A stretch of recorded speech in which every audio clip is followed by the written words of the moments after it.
അസ്സലാമു അലൈക്കും വറഹ്മത്തുള്ളാഹി. ബിസ്മില്ലാ വൽഹംദുലില്ലാ. പെരിന്തൽമണ്ണയ്ക്കും മണ്ണാർക്കാടിനുമിടയിൽ ഒരു ജാറുണ്ട്. ആ ജാറത്തിൻ്റെ കഥ ഒരു വല്ലാത്ത കഥയാണ്. ആ ജാറത്തിലെ ഹൈലൈറ്റ് അവിടെയുള്ള മീസാൻ കല്ലാണ്. മീസാൻ കല്ല് വളർന്നു വലുതായി പന്തലിച്ചു എന്നും അതുപോലെ തന്നെ മമ്പുറം ഉപ്പാപ്പ വന്ന് അടിച്ചപ്പോൾ അതിൻ്റെ വളർച്ച നിന്നു എന്നൊക്കെയാണ് ചരിത്രം പറയുന്നത്.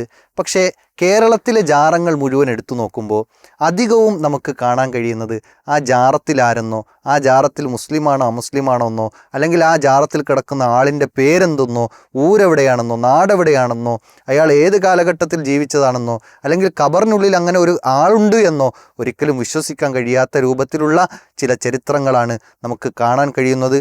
അത്തരത്തിലുള്ള ഒരു ഖബറാണ് ഈ പാലക്കാട് അതുപോലെ തന്നെ മണ്ണാർക്കാട് റോഡിനിടയിൽ ഹൈവേയിൽ ഉള്ള ഒരു ജാറം. ആ ജാറത്തെക്കുറിച്ച് അവിടെയുള്ള പഴയ ഒരു അതിനെ നടത്തിപ്പ് ഉണ്ടായിരുന്ന ഒരു 70 വയസ്സുകാരൻ പറയുന്ന ഭാഗം നമുക്കൊന്ന് കേൾക്കാം. എനിക്കിപ്പോ ഒരു 10-20 വയസ്സൊക്കെ ആയി. അന്നും അതങ്ങനെയാണ്. എന്റെ ബാപ്പ ഉണ്ടായിരുന്നൊന്നും അങ്ങനെ. പിന്നെ പാപ്പാരായിട്ട് എന്തെങ്കിലും ഉണ്ടോന്ന് അന്നുണ്ടായിരുന്നോന്ന് പാപ്പാക്കാരിയൊന്നും എനിക്കറിയില്ല. അതിന് വേറെ കൃത്യമായ ഒരു ചരിത്രം ഇല്ല, എവിടെയും രേഖപ്പെടുത്തിയിട്ടില്ല. പിന്നെന്താ മൗലീദോ അങ്ങനെന്താ? ഒരു മൗലീദ് ഉണ്ട് അവിടെ. മൗലീദുണ്ട്.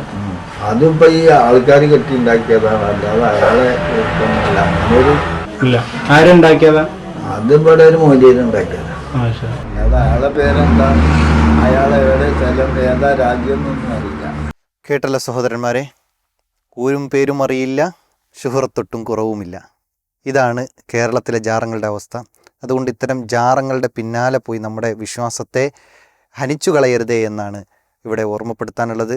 സത്യത്തെ ക്ലിയറായി മനസ്സിലാക്കാൻ വിശുദ്ധ ഖുർആനും തിരുവചനങ്ങളും നമുക്ക് മുന്നിലുണ്ട്.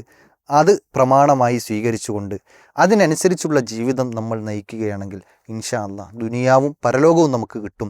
അതല്ല ഏതെങ്കിലും ആളുകൾ പറഞ്ഞതും പാടിയതുമായ വിഷയങ്ങൾ നമ്മുടെ മുന്നിൽ എടുത്തു വച്ചു കഴിഞ്ഞാൽ ഇതിലൂടെയെല്ലാം പരലോകമാണ് നഷ്ടപ്പെടുന്നത് എന്ന് തിരിച്ചറിയുക. അള്ളാഹു അനുഗ്രഹിക്കട്ടെ. അസ്സലാമു അലൈക്കും വറഹ്മത്തുള്ളാഹി.